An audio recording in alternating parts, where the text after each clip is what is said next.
In today's video, I am going to teach you how to make pop-up bookmarks. 3D bookmarks with Canva.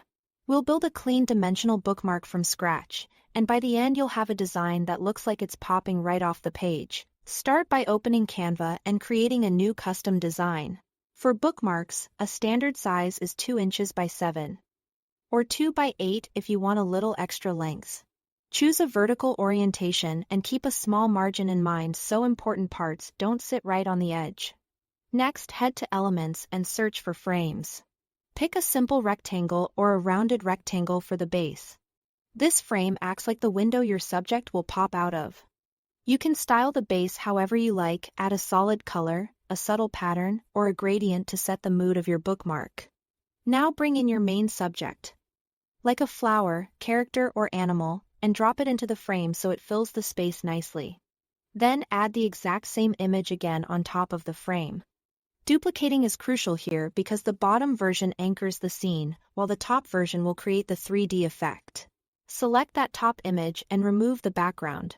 If you have Canva Pro, you can use Magic Grab or Background Remover for a clean cutout.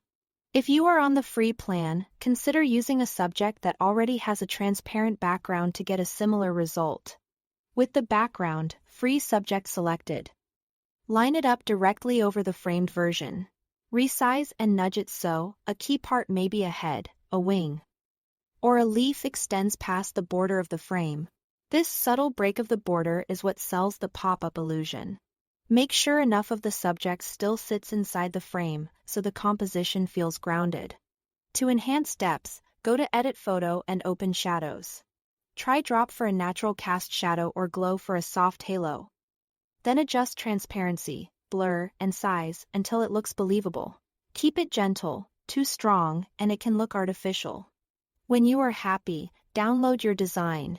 For best physical results, choose PDF print for sharp, ready to print output, or a high-quality PNG if you prefer an image file. These options preserve detail and color better than standard downloads and will make your pop-up effect stand out. That's it. Thanks for watching.